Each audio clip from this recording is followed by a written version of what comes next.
we're just individuals in the universe, these little specks, but it's unbelievable what each one of us can do in our own lives. You have no idea of the power of a kind word. It is so important that when we see a child suffering, that we don't turn away, and that we don't walk the other direction, but that we stand there with that child and give them that hope so that they know that things will change. So I just felt time and time again through the film, I felt that wanting the adults to take a different stand all the way through, and realizing how powerless the kids were feeling, and how sometimes they were just feeling like it was their fault. Adults were actually saying things to make the children feel that it was their fault. And it's subtle. And you watch the film and it's like you think, well, they're well-meaning adults. They're not even aware of the power of their language. And I think it just really makes us so keenly aware of the power of the word, and what we say really does make a difference. And to be very careful about the words we choose when we're dealing with sensitive issues like this. Thank you. Now, this is the second time that I've sat through this movie. Oh my goodness. The first time I was really sad, and the second time I'm just mad. Yeah. And after 30 years of studying this issue and spending really intense 6 years at UNH Cooperative Extension, with a group of researchers trying to really understand this, it reaffirms a lot of what we're seeing in the research. Now, it's easy to watch a movie like this that was mostly set in the Midwest and the South and to think this isn't a problem here, but it's quite the opposite. The Center for Disease Control, which is a group not known to exaggerate at all, estimates that about 50% of the middle school students in our neighbor to the south, Massachusetts, will experience that sort of effect that Alex and the other kids were going through. And our evidence here in New Hampshire repeats that.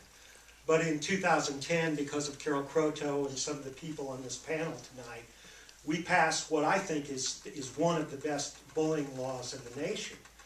But students still don't feel comfortable in their school environments coming forth and talking about this. So right now, what we're trying to do at UNH is we've developed a program called the Courage to Care. People from 6 different departments put their heads together, and we really thought about how students learn, and we're trying to, and we'll begin teaching this program. We just tested it in 3 rural middle schools. We're trying to empower the students in middle schools to change the school climate and culture. I believe, after 30 years of research in this area, that we're in danger of raising the meanest generation. And I'm not kidding around when I say that. When we look at scores, when we give standardized testing across the state, when we look at scores like science and math, our kids are doing quite well. But when we compare the scores of some social emotional goals for our kids, like empathy, we score way below other countries in the world, and it's getting worse. And I think if all of us, it's not a school problem, it's not a community problem, it's not a teacher problem, it's not a child problem, it's not a parent problem, it's everybody's problem. And if we don't start working on this, and the evidence is all over us in society right now. Look at our presidential debate over the last couple of weeks. Look at our House of Representatives, where the greatest bully of all was imitated this past week. We need to get serious about this.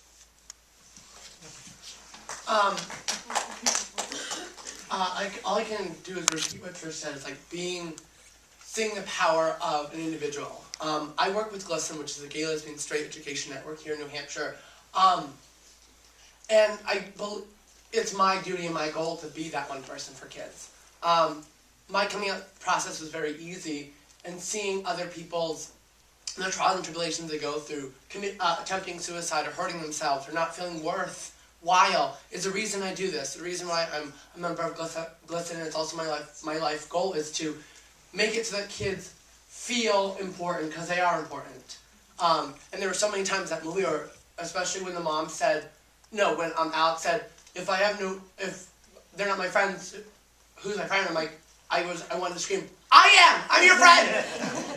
And it's just like teaching not only kids, but teachers and parents that how to combat this and how to go about it, because a lot of time when I go to speaking engagements and speak to teachers, they're bewildered. They're like, how do I respond to it? And through and that's what I've been doing, is teaching parents and teachers how to respond to anti-LGBT bullying. Because like Trish said, all it takes is one person. Where do I begin? This is the first time for me to see this movie, and I was a little hesitant to see it. My name is Croteau, and I'm the parent of a bullied child. And I started out in this back in 2006 when my daughter was bullied. And if you don't think suicide doesn't happen here in New Hampshire, the school that my daughter attended has had 3 suicides based on bullying. So it happens here, and it happens in I hate to say every school, but every school has the potential, and there are a lot of schools here in New Hampshire where bullying has happened. And we as a community need to start standing up and thinking about that and talking about that. We need to let psychiatric organizations know that bullying is not a risk factor, it is a factor of suicide. And we need to stand up and start talking about it in that way. I got involved with this when I first read the law here in New Hampshire and saw how little it did to protect students. It was just a page and a half and did nothing. It took me 4 years and another parent. We really worked hard. We found a legislator who would go ahead and listen to us, and we got a new law passed here in New Hampshire. It's one of the best in the countries. It could be better even than it is, because we need to have accountability. But it's working, because who I talk to are the parents. Thanks to Malcolm. He sends parents my way, and parents go to my website and they call me and we talk. And I encourage them to go back to the schools. I encourage them, if they need to contact lawyers, because school administrators are not taking it as seriously as they are. Parents are feeling empowered by the new law, thankfully, and they are advocating for their students. They need to push back as much as the administrators are pushing back, and that, I feel, is an awesome experience. Because if we don't push back, the law is not going to be worth the paper it is printed on. So I've been doing this for a couple years, and I really feel that if everyone in this room were to get together and have a vigil in Concord like they did in some of these other states, we would have some impact. All right, well, I definitely would like to hear from you. If you have questions or statements, I won't need that. Just raise your hand. We've got a microphone circulating. And why don't we begin with you? We'll see where the conversation goes. Please identify yourself, tell us where you're from, and keep your comments of reasonable length. Hi, my name is Lisa Urina. Glad to meet you tonight. Finally, we meet. Thank you for your good advice. When that happened to my daughter, you was the third person that I spoke. The day that I reported the bullying to Concord High School, they ignored me. My daughter was assaulted and bullied at Concord High School. They didn't do nothing. Today is the day that I still need to test my daughter, because human bite is very dangerous. The school didn't do nothing. A week later, 4 days later, after I've been reported a couple of times for the school administration, Mr. Osborne, he's a school principal assistant, he didn't care. When I went to report to the official resource police, he said he don't have time to look into that. And I asked, please, if I can speak with the head of the general, because it's a bullying, say my daughter's name is a bigger horse of high school. She said, I want to kill myself because people think that I did. Nobody can imagine when you have a child 16 years old to telling you, I want to kill myself, and you just, oh, Mom, I love you, I care about you, and she don't say why. People think that I'm dirty. So when I find out about the bullying, I just want that being raised, because people was taking picture of the girl bathroom, which is the biggest horse of high school, and playing around the whole school, showing, oh, look what's about in the bathroom. So they kicking me out of the building, and I need to call 911 because I was so scared. Thank you very much. And so that is a story out of Concord High School. When did this occur? Just very briefly, when?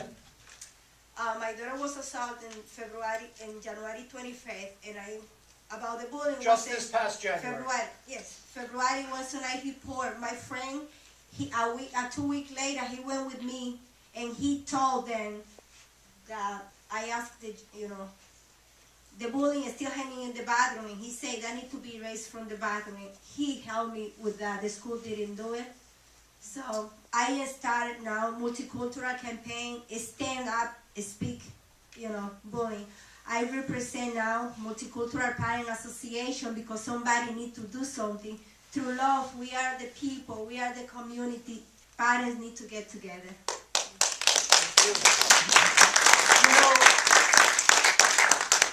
That briefly, obviously the struggle continues for you, but what struck me in seeing this film the second time is, for all of the sadness, there was a remarkable positive energy and strength that came out of the families that we saw on that screen. And that, I think, is, yes, I certainly would be mad, but there is an element of hope that is contained in that and expressed very beautifully by you. Thank you very much. Carol, you have been working with this woman. How do you assess the reluctance, the difficulty, the why of a Concord administration, and I know many of those administrators and I have respect for them, why might this happen? Do you want a...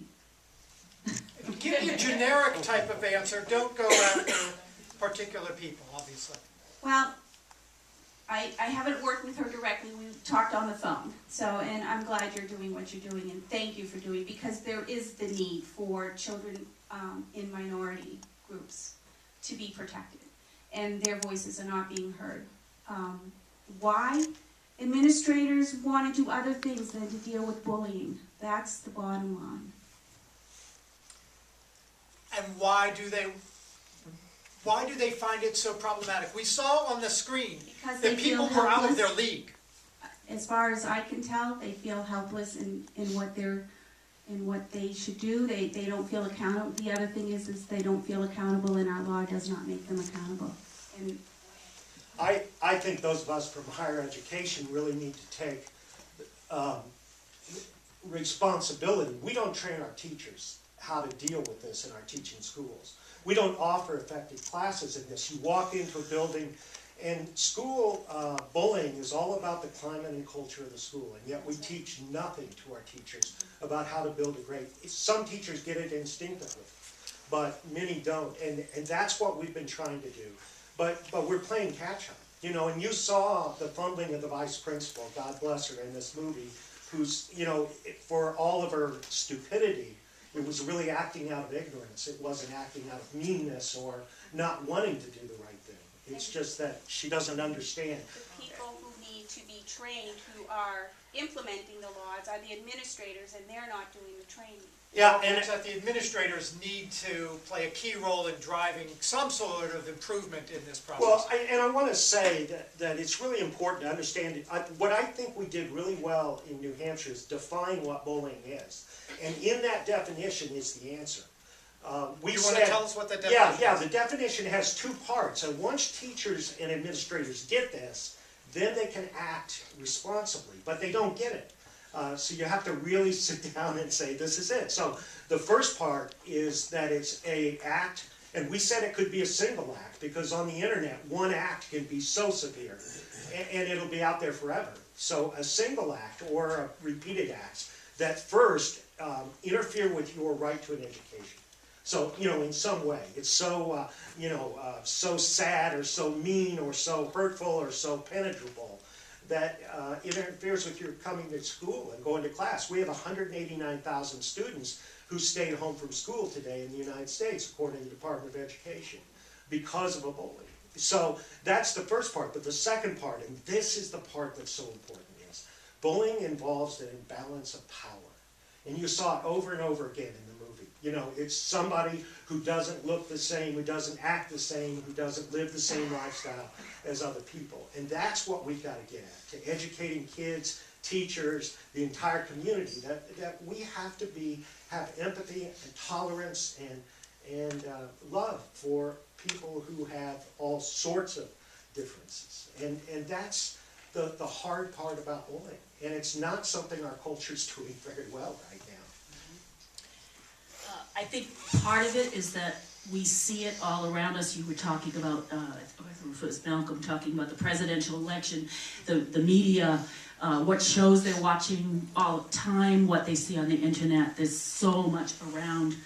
But I want to respond to something Malcolm said, because I completely agree with him that it's so important that we do train teachers. And I will say in my integrated arts class, I only have the students one semester, but I try, because I agree with you. And you know, they get so quiet when I really confront them, because I'll say there is no one, and I would say this to this whole room, is no one in this room that has not been a bully, a target, or a bystander. Every single person in this room right now has either seen bullying happen, has been a victim or target of it, or has been a bully themselves. And when we realize the awful connectedness of that, it's frightening that that's something that we've all had a common experience with. And so because we've had that common experience, and you know, I have to tell you just a brief story. I was just recently doing some teaching in China and went over to Thailand. And I was at some market somewhere, and this 40-year-old man started, I'm an ample lady, and I haven't experienced this since middle school, but I was really glad it happened to me, because he pointed at me like that and went, like this. And there were all these people around, and you could see smiles on all these people around, you could see smiles on other people's faces. I thought I just wanted to shrink into the sidewalk. And I went back to my hotel room, and I just cried. And I remembered what it felt like to be a middle school kid that would walk down the hall and have kids say, "Why are you so fat?" You know, like this. And it just renewed my desire through, I work with a theater program that goes into schools, and we see through the emails the kid who goes home crying to his mother and finally tells his mother that he's been bullied, because we've, in the show, told him to tell an adult. But T.I.G.E.R is just a very small piece, but it's my way of trying, because my own daughter was bullied as well and told on the internet, "Why don't you just go kill yourself?" I mean, these things are happening. It doesn't matter whether you're a professor or you're the man in the movie or you're sitting in the third row here. You're here because you've had a personal experience with bullying that's changed you in some way. Well, I'm actually rather curious about that, with the exception of the woman who already spoke up. How many people here have had some direct experience with bullying? Wow. And can I ask some of you, how about you there in the back with the red t-shirt, what, if anything, in this film connected with your experience, what does it bring up for you? Well, I am Jewish and adopted, and at my school, I have been teased a lot when I was little, and it started again recently. And the teachers don't seem to care at all, because I've told people, but then they say they're going to help, but they don't. And then, like, other kids, like, people have moved, like, there have been lots of kids that have moved from my school because people have been bullying them, and it hurts to watch it because I know what they're been through and stuff. And so there's that whole phenomenon of powerlessness an inability to change the situation that you see going on. What can you offer her? What can you suggest? I was taught something at a conference once by a Harvard professor who teaches gender studies, and it's called Stop It, Name It, Claim It. We use it mostly in GLSEN to combat anti-LGBT bullying, such as derogatory words, but you can use it in any instance. When you see bullying occurring, you have to stop the act, name what's wrong with that act and how it's wrong, and then you claim the act as well. You claim, for instance, for me, if I hear the word faggot, I'm like, I stop it. That's not right. That's derogatory, and it hurts my feelings, and you make me feel like a second-class human being. And also, the reason it affects me, I'm a gay person, and you using that makes me feel worthless. And most of the time, as soon as you claim it and name it, the bullying stops because it becomes not just a word anymore. They now can associate it with a person or a cause. So that's what I've always done when it comes to bullying. Doesn't that take a certain amount of courage? Definitely, because it's like you have to be strong enough to. You have to be strong enough and also feel safe enough to do it.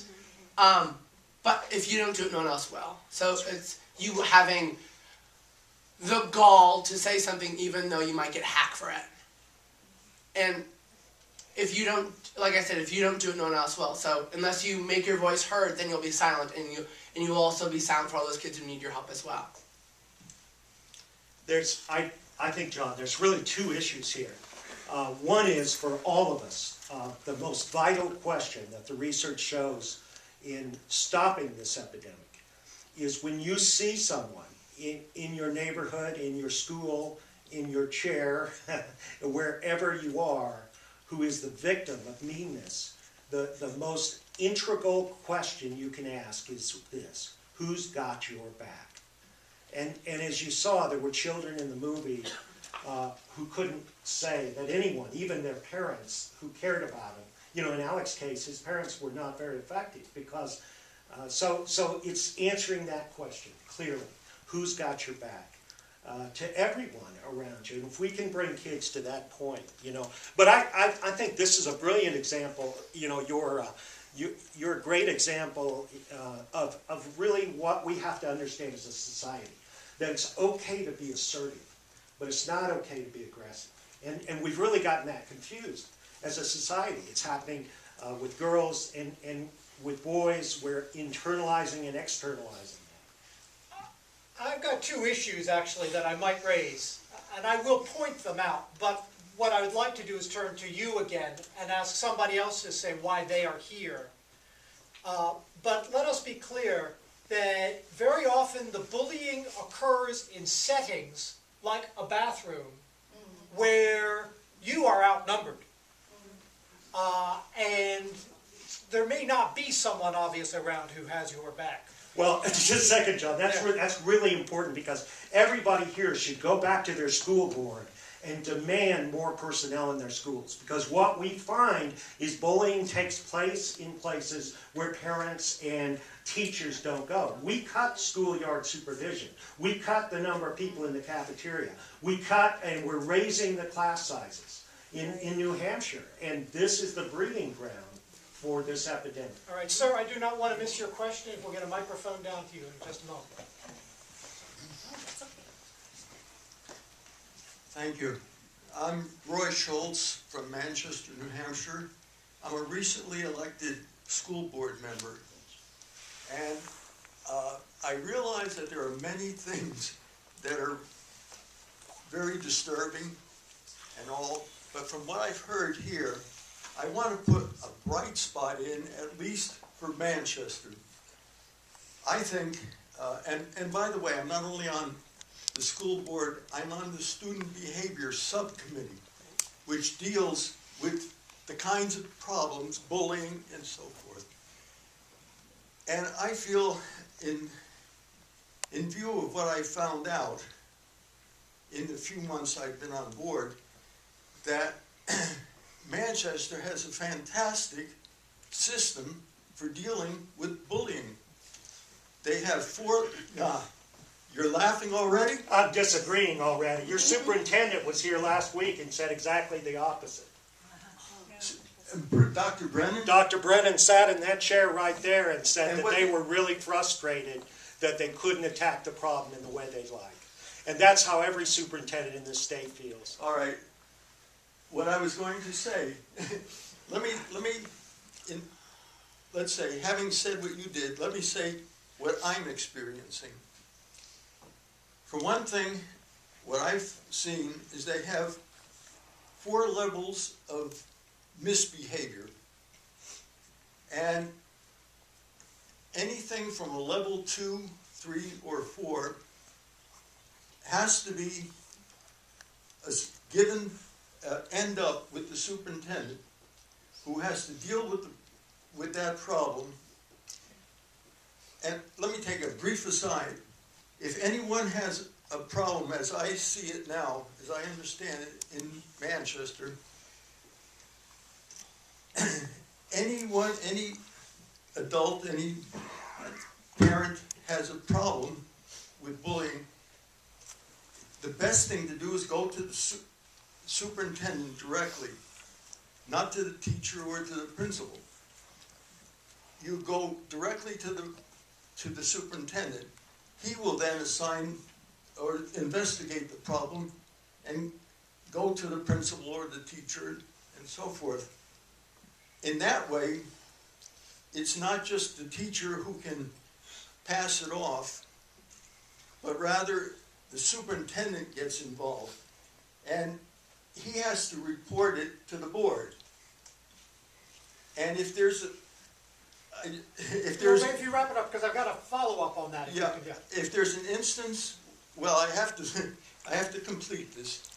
If there's an instance of expulsion, he will recommend expulsion, and that expulsion has to come to the board, and there has to be a hearing with the parent and the parent or parents and student. And it is decided there, and I know from just the few cases we've dealt with already, it's very strict, and expulsion is almost always recommended. Doesn't do anything. What does expulsion teach? See, bullies thrive on expulsion. Okay, now let me respond to that. They do. Let me respond to that. That's how I felt. Except there's 2 things that you have to look at. The safety of the other children, and not just what happens to that one child.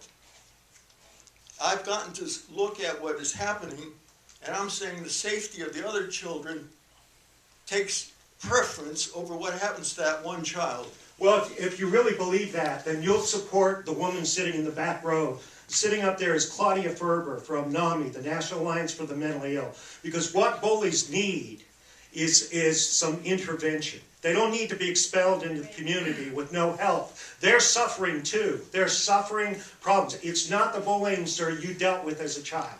It's a different world. We're living in the age of HIV and AIDS. We're living in a very different world.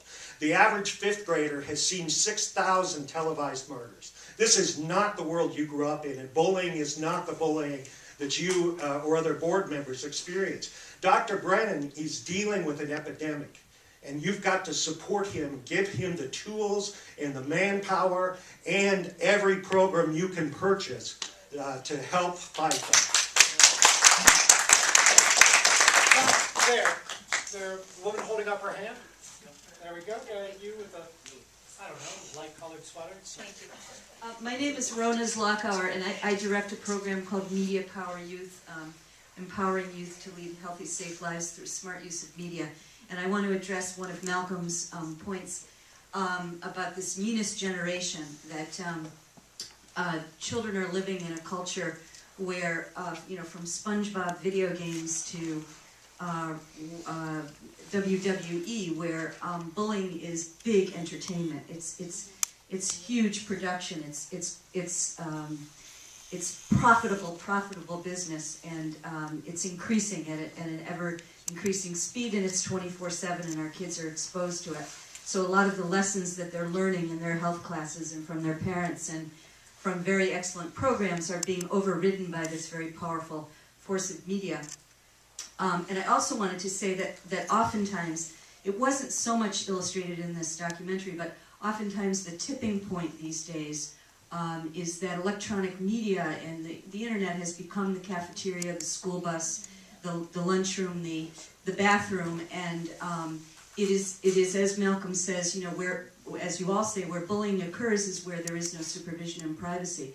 And children have been given this most powerful of powerful tools, and their maturation does not equal their technological use of media. So we have also got to, and oftentimes it's the tipping point in bullying where it has occurred live and then it goes on to texting or internet, and it's well beyond anyone's control to manage. And there are cases now, Supreme Court cases and cases in all levels of court as to whose responsibility this is and is this a crime. But we have got to get into schools as well and figure out how to manage. I've heard principals saying they spend half their day managing what's going on in the media with regard to the way kids are attacking each other. And we've been called into schools to do programs from Head Start to high schools. So we have also got to get into this world of media, both as entertainment and influence on our children, and make them smarter about what's happening to them, and also encourage digital citizenship with media so that we can take that factor, that very powerful factor, out of perpetuating all of this live bullying. Thank you. Thank you. Back over there. Woman in the- May I say something? Yeah, brief. Is that okay? I'm sorry, I didn't catch your name, sir. Roy Schultz. Roy Schultz, I'm so glad you're here as a board member, because you are the person that can effect change in Manchester. And when Not according to him. no, Well, you can. you know what? If you were to meet with Dr. Malcolm Smith and talk, Dr. Smith, you know what? I always think of Washington's face. I know. If you were to sit down and meet with him and talk about these positive school and culture programs, suspensions don't change behaviors. Expulsions don't change behaviors. Please listen. They don't. Please listen. They don't. So if you were to sit with Dr. Smith and talk to him about what really needs to happen in our school districts across this state, you are the person that can make the change happen in our school districts. Maybe I can change him. No, he needs to change you. I'm sorry. It has to go this way to that way. And I'm so glad you're here, because you are the person that can make change happen in Manchester. Yeah, and sir, I just in my defense, I want to say I am out of control, but sir, I've served on the National Crisis Team for about 22 years. I've been at every major school shooting, 54 of them, including Columbine and the shooting at Walpole. And I will tell you that every one of those, and this is a fact, every one of those was promulgated by bullying.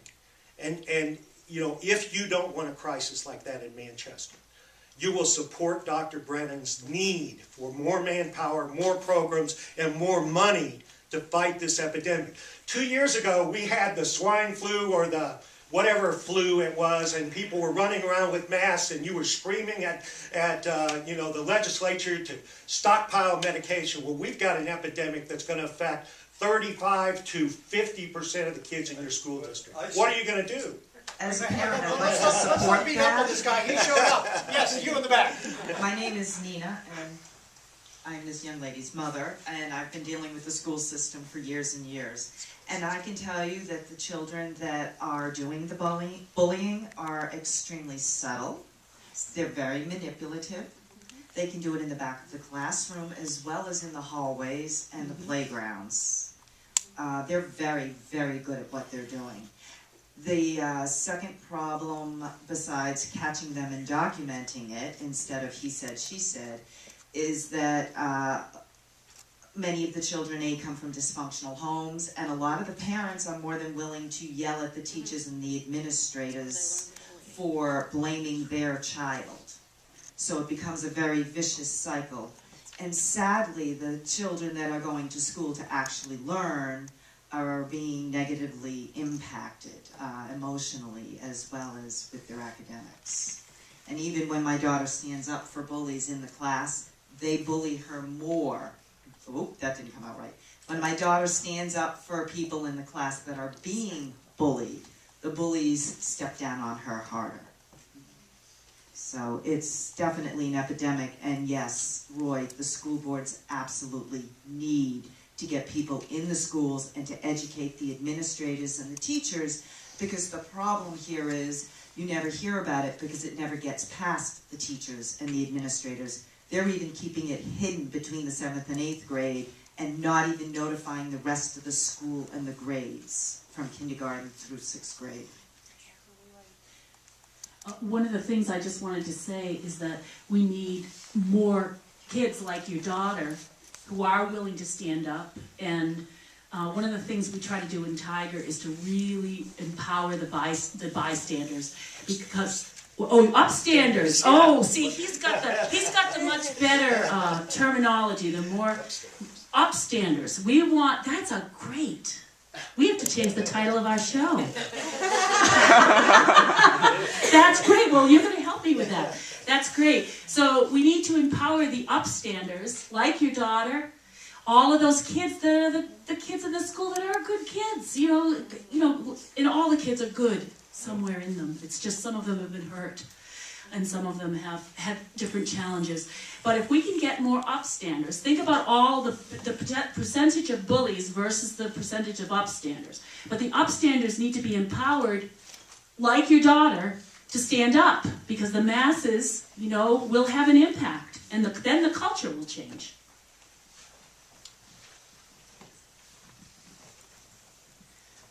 My name is Matt West, and I'm a foster child right now, and I have a question for all the people in the world in here in this room. How would you feel if you could travel back through time? Would you help the children who committed suicide and not have them commit suicide and have them live more longer and experience how the world is? Or just let them be? That's my question. It actually goes to a point that Malcolm raised with me. In looking at the film, Malcolm, he said every one of those situations, whatever happened at the end, could have been prevented. Yeah. You know, I'm a foster dad, so I feel pretty good about talking to you about this. And what I understand what your question means, and it's really a deep question. It's really a serious question. But, you know, it does get better. It can get better. And you know, there's a website, in fact, you ought to check out, called It Gets Better. And you'll see hundreds of examples, including our president, who got picked on because he had big ears when he was a child. But I think if we could go back, if I could go back, I'd save every one of those kids. And I'd do it in one simple way, saying, I've got your back. I'm going to be there 24/7 for you. And that's what we've got to do for each other in this epidemic. Thank you. Just a quick response over there. If I could just, Go for it, Stephen. you mentioned the It Gets Better project, but there's another step to that as well. It gets better, but it will only get better if you yourself make it get better. It Gets Better is a great campaign to stop someone from doing something, but it can't stop there. It gets better, but you have to work at it. And I think the It Gets Better project is a great project, but it won't get better unless you change it, and you're the only one who can do that. I'm also the parent of my daughter. I almost lost my daughter too, so I understand exactly where you're coming from. And if I could, and some of the people who were in the show, like Ryan Halligan over in Vermont, Jared High, whose mother is kind of the mother of the anti-bullying movement in this country. He was only 10, I believe, when he committed suicide. So what we did with my daughter was we held on tight and we did not let go. And I think the adult support that we have to give our children, because bullying is an adult problem. I think that's the big message here, is that it's an adult problem and we allow it to happen, and we are the ones that can help it, that can make it stop. And so therefore, I know exactly what you're talking about, and as a parent of almost losing my daughter, not once but 3 times, she tried to commit suicide, and she's doing great. And yes, you know, we were that support for her, and she got better, and she's doing well now. She's doing well. It's not perfect. I will never have that little girl that woke up every morning singing. Will not have that girl again. But it's good. It's good. And I'm so happy that she told me that she was being bullied. Quick comment there, and then somebody else had their hand up. Someplace you over there. Okay, so hang on there just a moment. So quick comment there, and then to you, okay? I just like to say that every word helps. Like when you walk through the halls and people give you compliments or ask you how you're doing, it helps definitely. So if people did that more, I think more kids would feel powered and stuff. I'm so glad you said that. In the T.I.G.E.R project that we started at UNH that we're testing in the middle schools, that's what we're trying to get students to understand. And when they get the idea, it really begins to change the culture of the school. See, I believe kids will fix the broke system. I think if we empower the students to do it, they'll do a better job than the teachers have done, certainly, in trying to change it. I think you're absolutely right. That's a beautiful thing to say. Yeah, thank you. I'm Judy Levin, and my husband and I moved here just 3 years ago. So we're not too familiar with how the schools work because we are sort of senior citizens. And I was curious to know how many psychologists are in these high schools and middle schools in New Hampshire. Does anybody feel more I can tell you, I've been in every high school in New Hampshire in the past 2 years. So sadly, the psychologists that we do have are primarily there for testing. They are not serving in a counseling role, unfortunately. We do have an army that's dwindling of school counselors. But those counselors are also given duties that are way beyond counseling. As you probably know, they have to do all the class assignments in the high school and middle schools, and really they end up shuffling so much paperwork. But I was at Columbine after it happened, and if you walk into Columbine High School today, where my brother-in-law taught, the difference between pre-Columbine and now is the first thing you'll see is 5 counselors greeting you at the door. They found it was a lot cheaper to hire more counselors and empower those counselors to counsel than it was to spend the $15 million that the Wall Street Journal estimated that Columbine cost. Question or comment in the back?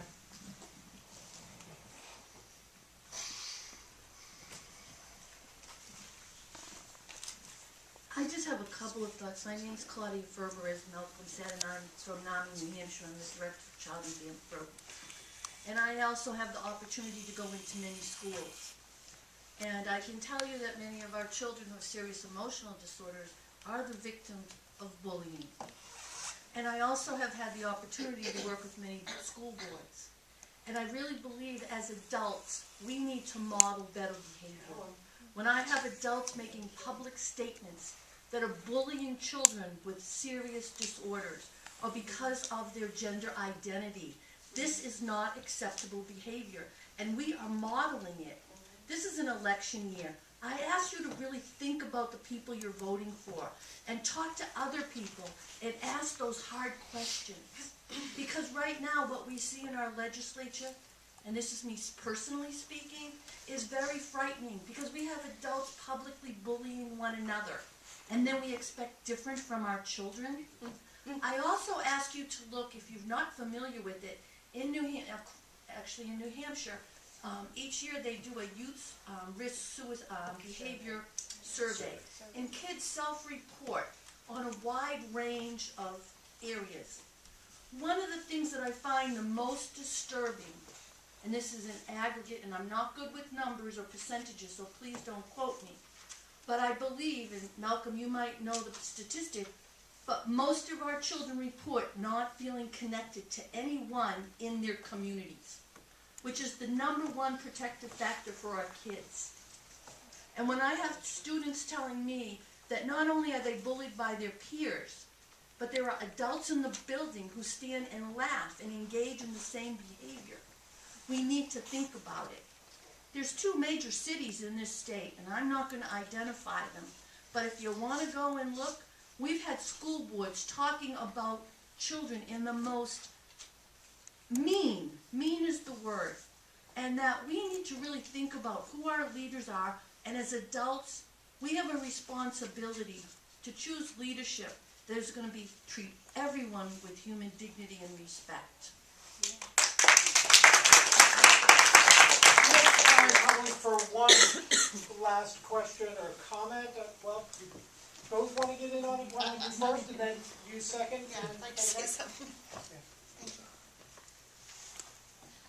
My name's Amy Blind. I serve on the accountability board for the Merrimack County Prosecutor's Office Juvenile Diversion Program. So I deal a lot, or see a lot of the bullies rather than the bullied. And as a general observation, I find that, and I'm not sure how to word this so that it's not offensive, but I find that a lot of the bullies have absolutely no fear of authority or respect for authority. And then the second fold of that is I see a lot of their parents have no respect for authority, and this is where the kids are learning, going back to what the lady was just saying before, the kids are learning this behavior from their parents. And I'm finding it somewhat difficult sometimes to hold the kids accountable for a behavior that they have learned or see every day. Yeah. However, they have to be held accountable for what it is that they have done. And so I see it on the flip side. And just one more observation, Dr. Smith, and I was thinking about you to ask you this question. Talking about training teachers, I would assume it would be hard to be a teacher nowadays in the school systems when you have no authority to discipline in your classroom anymore. Well, you have to walk a very fine line about what you can say to a student who is acting up, what you can do to discipline them. And I'm wondering if that is part of the programs or the laws that, you know, giving the teachers a little more control about what's going on so they're not fearful as well about stepping up and doing something about a child being bullied. Well, you made 2 really astoundingly brilliant points as far as the last 30 years of research are concerned. First, we made a huge mistake in the beginning of studying this epidemic 30 years ago. We assumed that bullies were kids with low self-esteem who were trying to raise their self-esteem, and so we thought the magic answer, and this was true in the 80s, any of you who were around teaching or those things, was to give kids more self-esteem. Well, that really screwed everything up. And now, not only do we have bullies, but we have bullies with a sense of entitlement. Absolutely. And so, what it turns out is bullies are kids who think their stuff doesn't stink. Exactly. You know, they think they're a step above the other child because of that imbalance of power. So that's a really brilliant observation that you've made from the court that it took us 30 years of research to, catch up with. But we are trying to do something about that. And I think, but the key word you said over and over, and this is the key word, and I'm sorry I was so hard on the school board member sitting next to you because I'm not usually like that. I'm passionate tonight and not mean, but I hope I didn't bully you. But what I wanted to say to both of you is the key word here is discipline. We're dealing with a social, emotional learning deficit.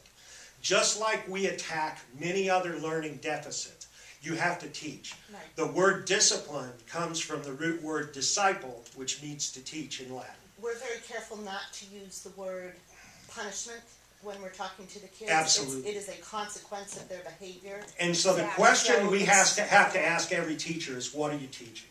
And the most powerful way we teach in the schools is modeling.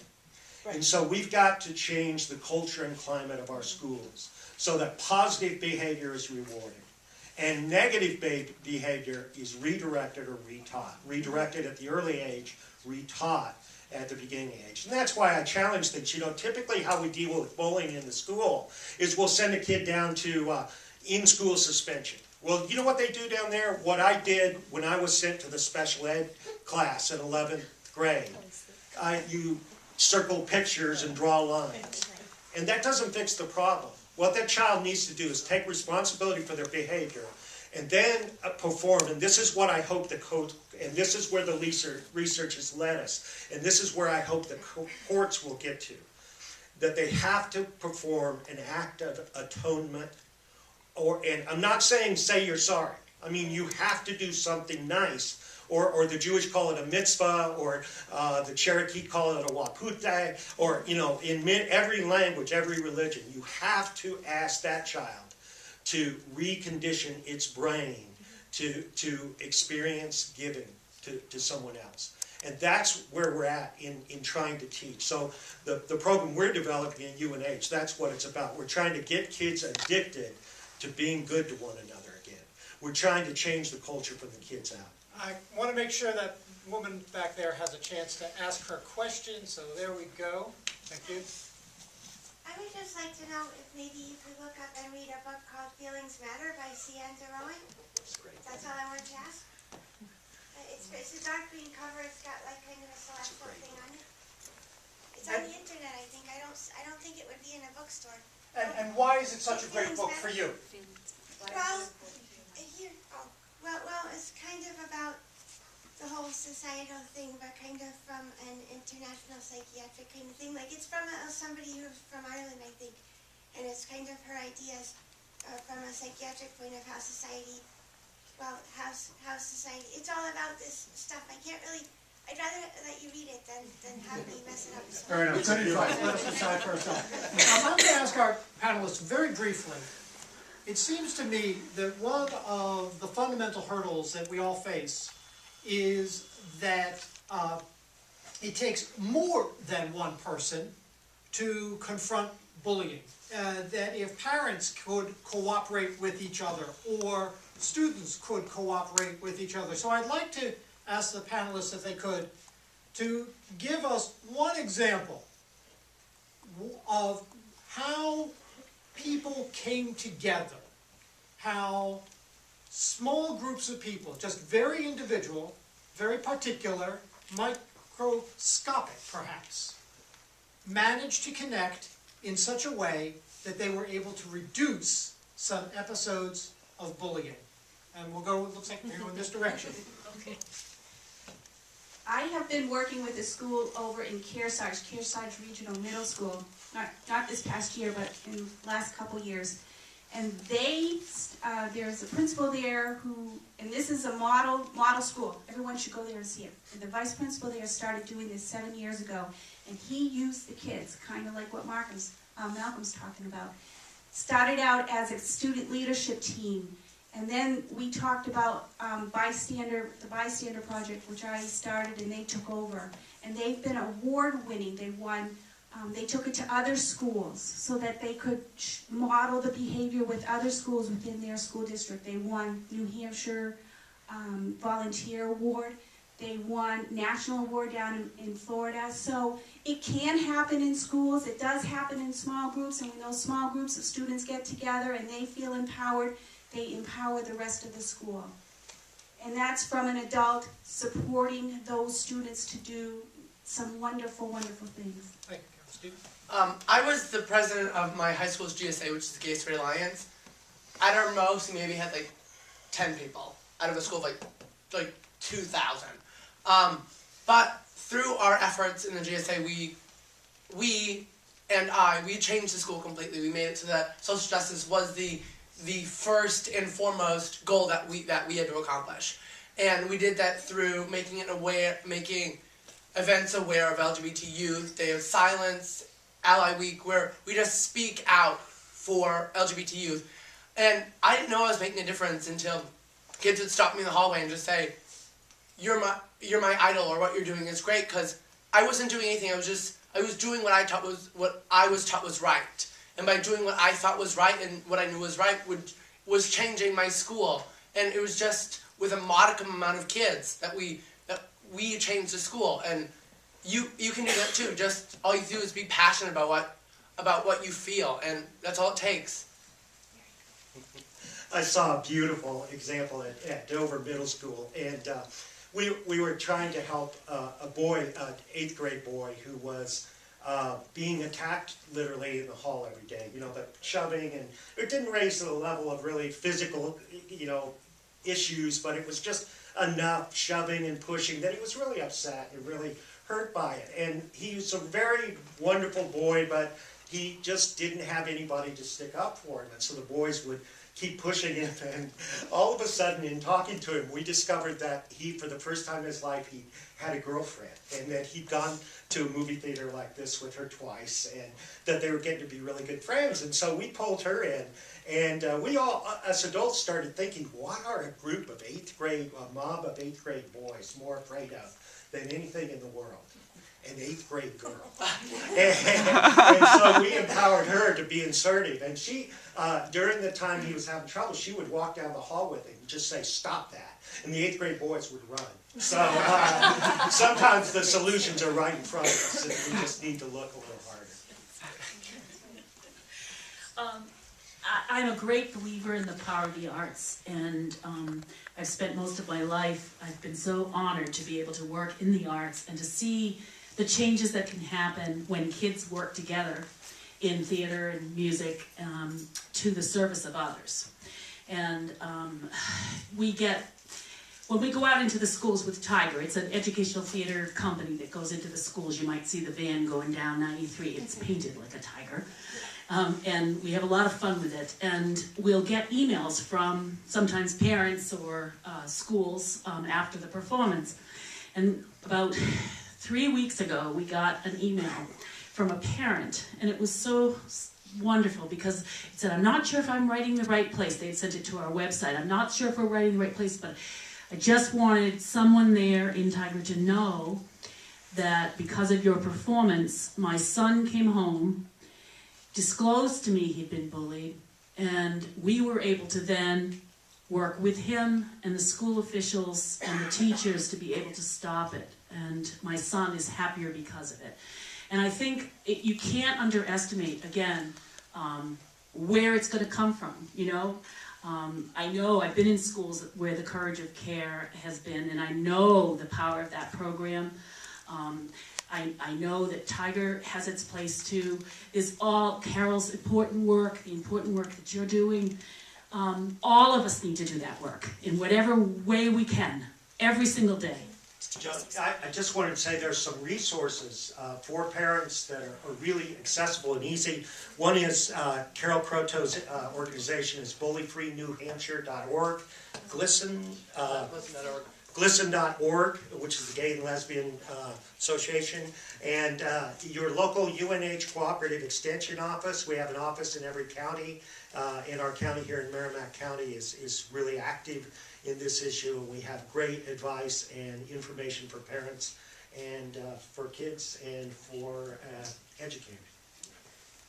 Well, I want to thank our panelists, and I'm glad we could end on a note that was a bit more assertive.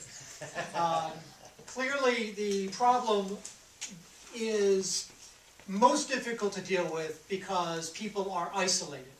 So clearly, the first step that anyone can take is to pierce that barrier of isolation, whether it's simply a reluctance to talk or a reluctance to act, whatever it might be. The first step clearly begins to break down those walls that separate individuals, and then as people come together, then there is a possibility of solutions. So I'm glad we all came together tonight to talk about how working together we might be able to make some progress on this. Thank you very much, and thanks to Red Ribbon.